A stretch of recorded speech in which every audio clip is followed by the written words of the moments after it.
What's up, y'all? I'm coming to y'all busted as always. I had just woke up and just finished my meditation session, so I kind of figured I would come to you guys raw, like I always do. um, Yesterday, I had said before I ended up leaving out for my grandmother's funeral, I told you guys that I kind of wanted to really express what was going on with me and how I really needed um, this time away from everything back in Michigan. Just being around family, people that I haven't seen in a very long time, and all of us coming together and just reminiscing on the good times we had as kids here at my grandparents' house, and the fact that that love that my grandmother gave to us, you know, even to this day is still radiating within us. She's also a part of the reason why um, the family that I have is a strong family unit. Right now, I can really honestly say that I'm blessed to have people in my life, uh, family-wise, who um, really want to be there for you, who their love is not conditional, it's unconditional, and they're always there. So I'm grateful and thankful for that. Um, but I've really been struggling a lot on this spiritual journey thing. Like, y'all don't understand. This is like the fight of my life. I never thought that I would have to go and face anything as difficult as this right here. To face my ego, to face all the years of the pain and hurt and suffering that I've been through. Um, Realizing that a lot of the failed attempts at relationships, instead of seeking justice, you know, you have to look at yourself. You have to focus on yourself, and that can be very difficult. And I was really sitting back and really thinking, like, why? With my meditation sessions, with me praying, all that type of stuff, I'm trying to figure out what's going on with me. What am I doing wrong? What do I need to fix? What do I need to address? And it gets irritating to me sometimes to have to always check yourself, and it's like you want, people to be held accountable. You want people to be held responsible for certain things, but then being told that, no matter what happens at the end of the day, you are responsible for yourself, your emotions. You make the choice to make people to make. You made the choice to let people's actions upset you, the way that they say things, the way that they think, to affect you, and it's difficult. And I think one of the reasons why is because I've always been a giving, loving, nurturing person from the beginning. Like I said, I was born into love. My parents been together for over 30 something years. My last name literally is Love, so how can I have all of this love in me and just be completely opposite? So I've always gave of myself, and it's like I've always tend to attract broken people into my life. Now I understand that we are all broken to some form, degree, and fashion, but I was attracting broken people into my life, and with me attracting broken people into my life, it was like, here I am trying to be Captain Save a nigga. You know what I mean? Just like I have to be Superman. I have to try to fix you, or not even really try to fix you, but be like, it's one thing for someone to be there for you when the sun is out, when you're in the valley, when you're at peace, when the money's coming in, when there's no worry or no stress in your world. It's easy to be with someone then, but for someone to be with you and to stick with you at the lowest of lows, when you need people in your corner the most, I feel like that's the perfect time to prove yourself to someone that despite what they're going through right now at their lowest, that if I'm there with you when you're going through the storms of life and it's raging like crazy against you, to know that I'm still there, or to know that person is still there, like, I feel like that's the most important time to prove yourself, and I've always done that. And it's like these individuals ended up ghosting on me, and it's like it's the same story, it's the same situation, it's the same outcome, it's a different person. And I've been trying to figure out within myself, what is it about me? What is it about me? Because it's like, I don't mind being Superman, but I mean, sometimes the superhero needs to be saved too. You know what I mean? Like, sometimes, it would be nice to be able to lean into someone else. I'm not saying to forget my power, you know, but it would be nice to be able to have that experience. Like, for example, with my grandma passing, I really had to be strong for my mother, because I know that my mother is going to take it hard. She's kind of numb to it right now, but I know eventually it's going to hit her. And it's like I have to be strong for her. But it's like even during these times of me being strong for someone else, it's like if I need a recharge, if I need a refilling, if I need to lean into someone, to have that special someone there that you can lean into, that would have been nice. But unfortunately, I don't have that, and I accept that right now. But it's just a very difficult process. Like, really evaluating yourself, really dealing with your ego and your pride, really dealing with that can be very difficult, and that's proven to be very difficult for me. And I realize that for a lot of other black gay men it's very difficult as well. And it's like, for me to be an individual who wants to give love and wants to receive love, like, I try to put myself in the shoes of people who are fearful to receive it, because these past few months, like, a whole lot of my exes and people that I used to talk to came back at one time. Like, I've never had that. Like, I've had like maybe one come back like every 6 months or something. But the fact that I had about, I want to say, 4 or 5 come back out of the woodwork, you know what I mean? Out of nowhere, just boom, boom, boom. This person want to talk to me again. This person hitting me up. This person adding me on Instagram. This, all these type of things, like, it's weird. And then it's like you come back into my life, but you're still apprehensive. Now it's one thing that I got to deal with the fact of you appreciating me after the fact. That's one thing that kind of bothers me too. It's like, these people come back, and then it's like they want to see what's up. But then when I tell them what's up, it's kind of like you're still apprehensive on trying to move forward. And it's not the fact of saying that, oh, I want to jump into a relationship. I'm not saying jump into a relationship. It's the fact of I'm tired of attracting people in my life who are scared to go in that direction towards that. Like, that being the next checkpoint in the evolution of where we are. And it's like, it's just really weird how you can encompass the majority of what someone is looking for, and they still be like, nah, I don't want it. And I have to believe that it's out of fear. That's the only logical thing I can think of, because I don't think it's a fact of, oh, they don't just don't like you like that. Because my thing is, if they didn't like me like that, they wouldn't have came back, or they wouldn't have tried to still be part of my life if they didn't like me like that. And I've heard people say, oh, Brandon, you're this and you're that, you're attractive, you're intelligent, you're caring, you're just all these wonderful accolades, but there's always a but there. And it's like, if I'm all these things, why not receive what it is that I have to give? Because I've never really attracted anybody into my life who really gave to me what I gave out. Like, I've never met anyone to where I had like family members telling me like, okay, Brandon, now you've been praying about this, you've been meditating about this, and you finally get it. If you fuck this up, that's on you. I've never received that before. I've never experienced that before. And I already know that when the day comes, when that comes into my life, when that manifestation actually manifests itself physically in the natural world, I'm not going to run away from it. I'm going to run to it. And low key, I might be like, hey, look, before we get this whole love thing going on, I need you to go outside real quick. I need you to get yourself together, because we about to square up real quick. We about to fight real quick, because I've been waiting for you for so long, and now that you're here, it's like, let me go ahead and give you this 2-piece real quick, and then we can get on to the love. And like, that's kind of where I feel like I'm at now. And it's just very, very, very, very interesting, and it's very difficult to continuously check yourself.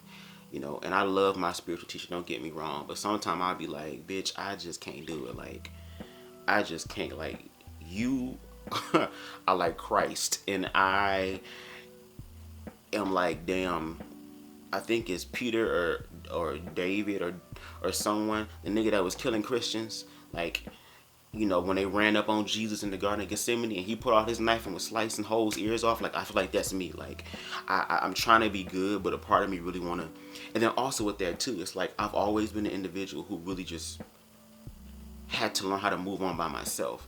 You know what I mean? While they go out and live their life, it's like, Now I'm starting to get a deeper understanding why there are crimes of passion. Now I'm having a deeper understanding of why people bust out windows and kick cars and flatten tires or fight or show up at people's job and do all this shit. Because it's like, don't play with people's emotions. Don't fuck with people's emotions. Like, why? Like, what is the purpose? What is the reasoning? Why would you want to sit here and play with someone? And then on top of that, you know what pain feels like. You know what it's like to be lied to be cheated on. All these things. And then you finally meet somebody. And in your mind, you're probably thinking, oh, well, he probably gonna be another person because you know niggas ain't shit. You know, these niggas are everybody. And the only thing that a nigga is good for is a damn nut, and that's it. But then you finally meet somebody who surpasses all the contradictions that you are having in your head. And as you're thinking of these contradictions, I'm over here ringing truth in everything that I say and that I do. And you still don't want. I just be like, and I'm realizing that I'm not alone in this. This is not just me. Like, a lot of other black gay men are going through this experience. And I mean, I just don't understand. I just really don't understand. Like, we don't know how to communicate. We don't know how to talk. We don't know how to really express our emotions and our feelings because we've been hurt so much. And one thing about me that I'm so proud of, and even though I think, like I said, this might be the one of the most difficult places in my life right now, trying to get over this hump in reference to my spiritual growth, the spiritual journey of self-love, and trying to manifest and all that type of stuff. I think the biggest issue is the fact that, not issue, but I guess the strength is the fact that even though I've been through some shit in my life romantically with people, I didn't have people that I moved into my own place, moved in with me. You know what I mean? And because they didn't have a place to go. And okay, I'll let you stay with me, try to work something out, like a payment arrangement or whatever the case may be. And then all of a sudden, you are going out and telling me that you're hanging out with your friend, but at the same time, you getting your back blown out, and then you coming back home and laying in the bed next to me. I didn't had people that I was talking to, that I was dating, that I was getting to know, that everything was going good, and then all of a sudden they tell me, oh, by the way, I'm still in a relationship with someone. Like, I've been through so much in regards to my past in reference to relationships and everything, and the fact that I'm still open to love, the fact that I'm still, you know, open to receiving that. That's a very, very powerful thing, to still be open to something when other people used and abused you and tried to make you feel like love wasn't real, you know. And but it's like I said, with this being the fight of my life, like, it's just like something inside of me is like, just let go, just like, you know what, fuck it, just conform, become like everyone else, you know, just fall into the dark abyss. Don't even try to fight it no more. Don't even try to have hope. Fall into the ranks of the other people who said that niggas ain't shit, these niggas for everybody. Just continuously um, fall into that void, and just let your bitterness, your anger, your hatred, let all these things just consume you. And it's like, but yet there's still something inside of me that's like, even if you wanted to, you know you can't do it. Even if you wanted to fall into the whole fuckboy culture, you know spiritually, emotionally, it's not gonna let you do it. Even though you can sit here and just play with people's emotions, you know, your emotions, and the fact that you have a soul, and you acknowledge you have a soul and spirit, it won't even allow you to do that. All right. And like I said, even with me kind of like smoking more, I really am trying to like really supplement my meditations and my prayers, as far as trying to really, like, you know, try to really connect on a higher level as far as energy is concerned. Like even my whole vernacular has changed. I say energy, vibe, vibrations, all this stuff. You know, especially when you're doing the spiritual shit. You know, you gotta watch what you say and everything. But it's just it's difficult. It's difficult in the fact that I'm opening myself up to be vulnerable right now, to share this. Like, I'm pretty sure I'm gonna have some hesitancy to like share this like on YouTube. Even if I do, I don't even know. I might just keep this just as a personal memoir for like myself, as far as like maybe documenting like my spiritual journey and where I am, or to share it with you all. And I know that with me sharing this, you know, it could fall under a lot of negative energy. You know, it can be misconceived in the wrong way, or conceived in the wrong way. I'm sorry. Um, you know, and I don't even feel like the same person anymore. I feel like I'm in this weird limbo area where one day like I'm cool, I'm good, and the next day it's just like I don't want to be bothered. I don't want to be around anyone. I just kind of want to just do my own thing.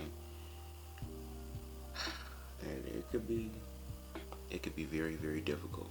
It really can. I hope I'm not ranting. Um, but yeah, y'all just pray my strength.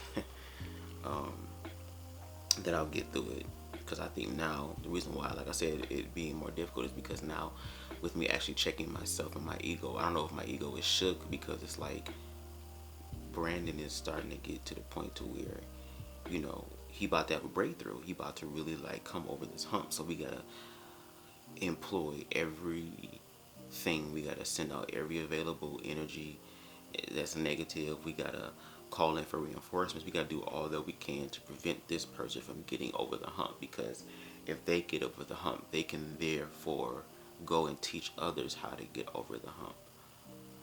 You know, sometimes I feel like I'm losing my mind. I'd be like, am I the only one dealing with this? Like, why do I feel like I'm crazy? Like, I just don't get it. It's like you really, really want it, but it's like you're trying to search so deep inside of you to find that situation, or that right thing that just kind of just, clicks in your mind, to where it's like, and I've been praying, to have more of a renewed mind, to change my thought patterns, and even the words I say, and to be more affirming of myself, and all these other type of things. And just living in a world that we live in now, it's like there was a moment in time where I kind of went on a social media cleanse, where I just deleted everything. Deleted Facebook, Instagram, Snapchat. I kept YouTube though, because YouTube is life.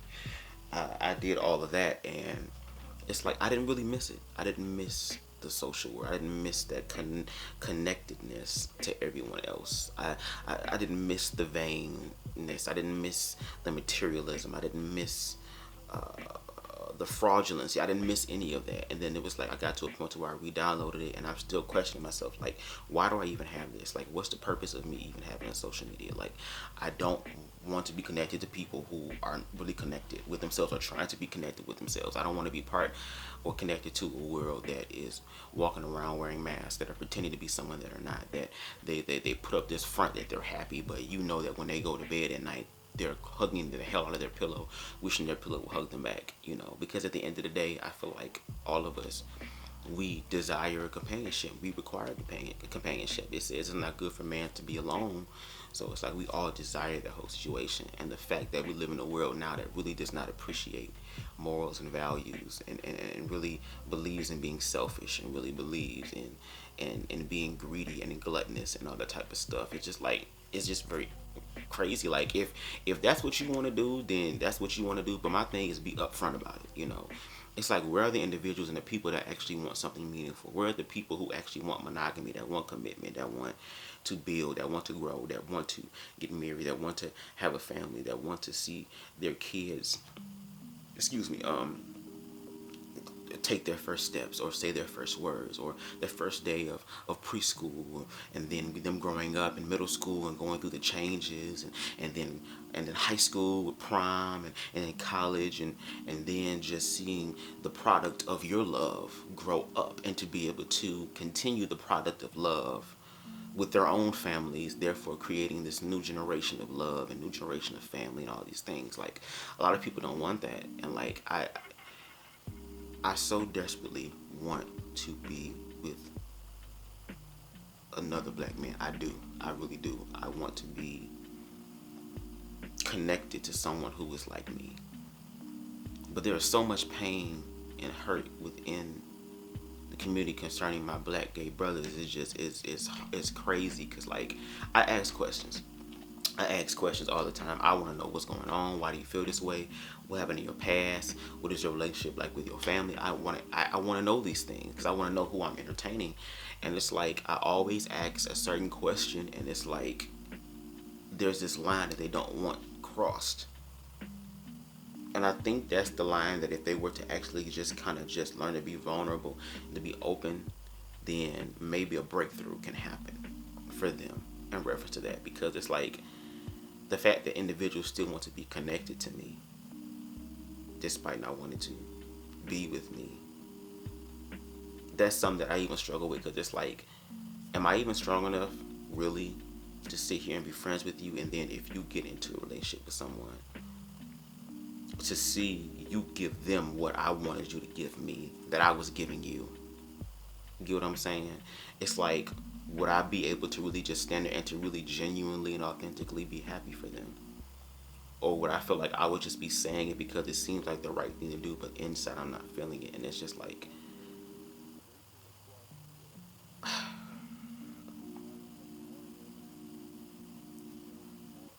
I just didn't know that it was this difficult for us.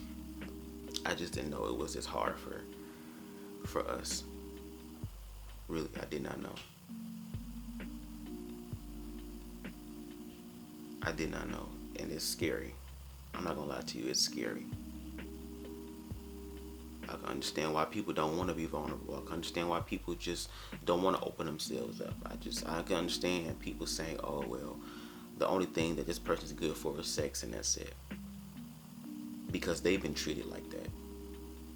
So therefore, they continue the cycle of pain. And I'm just gonna be real with y'all.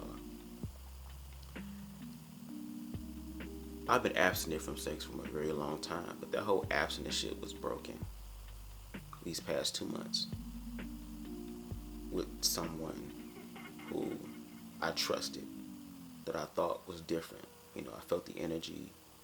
The energy was different. It was just like, could this possibly be that? And I trusted this individual enough and trusted myself at that time to be like, okay, I don't mind, being intimate with you, because I know the importance. I know of sex and how powerful it is, because it's a spiritual thing. You know what I mean? Really, if you look at it, it's a spiritual thing, because you have two bodies coming together and being one. And that's not just in a physical sense, that's in a spiritual and emotional sense as well, to have that happen. So, I thought it was going to work. That's just me being hopeful, thinking that it'll be different. And of course, this person is in a stage now where they're like, I kind of want to do my own thing right now. I'm not saying that, we can't build something right now. I mean, in the future, but right now it's kind of like I just want to just focus on me. And that's crazy, because it's like, before these individuals meet me, they gave their all. And then they meet me, and then it's like, now all of a sudden, oh, I need to work on myself. I need to better me. And it'd be like, if you only just knew what was standing before you and really appreciating that.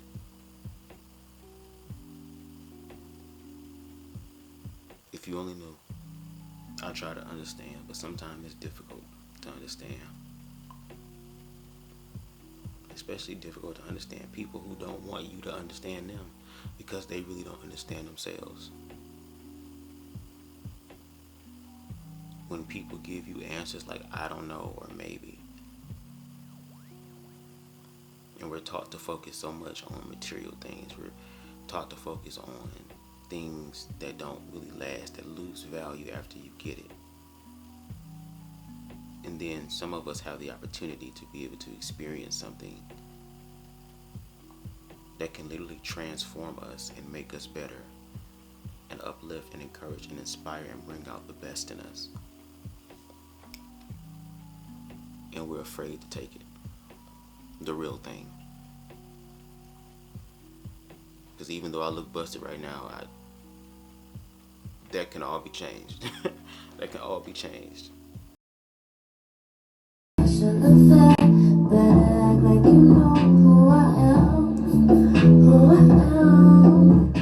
See, my issue is not the fact of them not like saying like, oh, I don't want to be with you, or you don't find me attractive. Like, that's not a problem. Like, if you don't find me attractive, you just don't find me attractive. That's not an issue. But when you do find me attractive and we move forward and it seems like we're building something here, and then you just stop,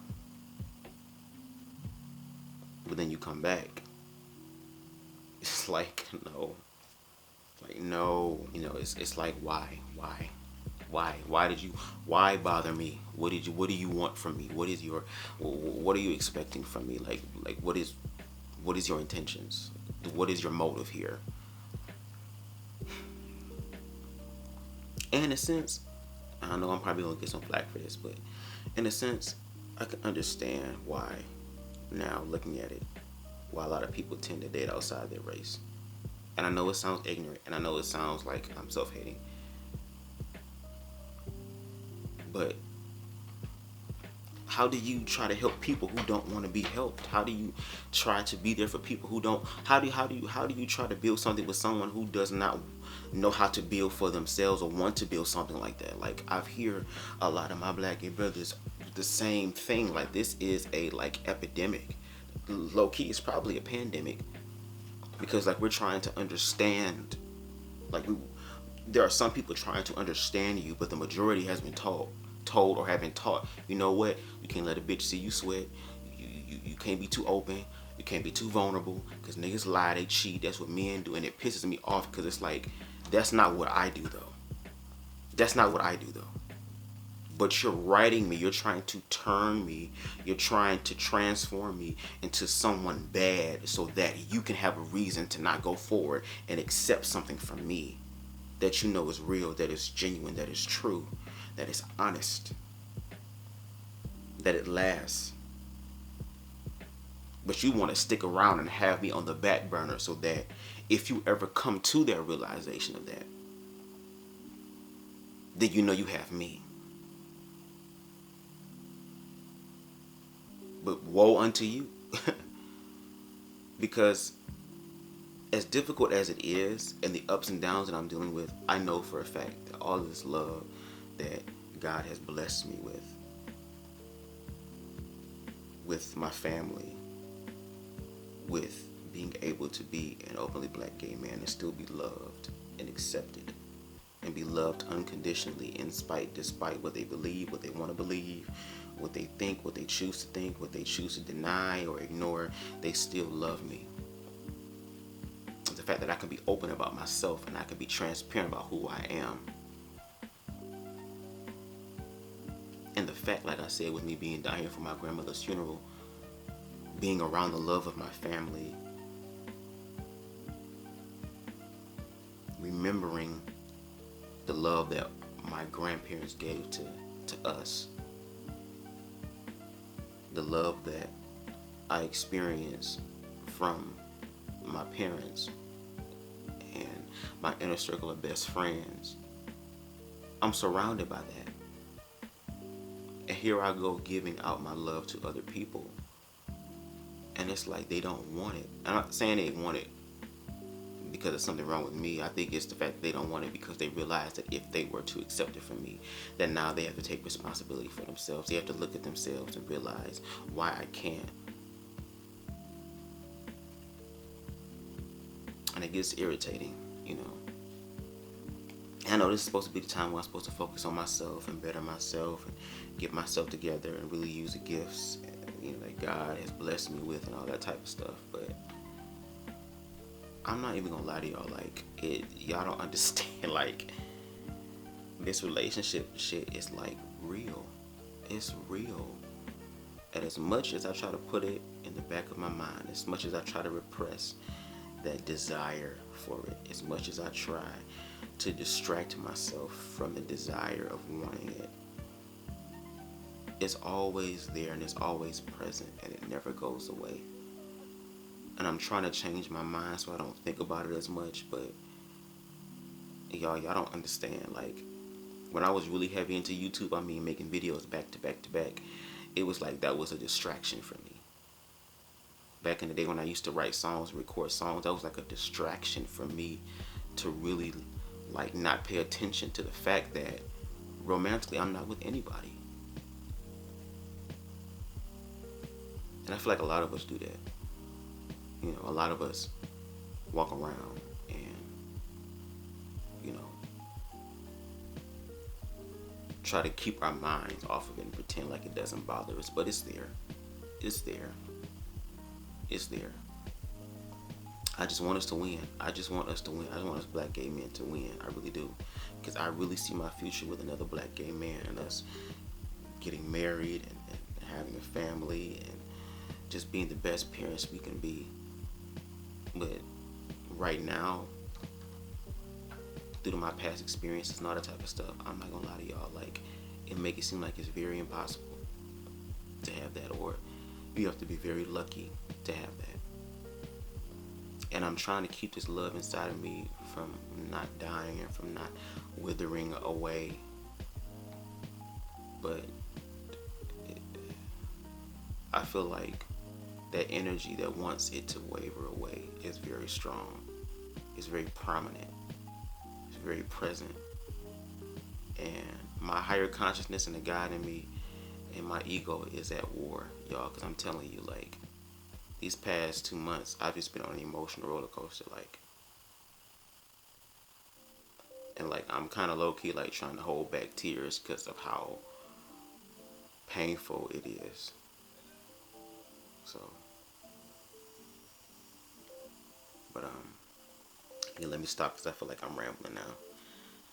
This is probably very boring and I apologize, but it's just me being real, being genuine and being authentic. So, yeah, that's kind of where I am right now.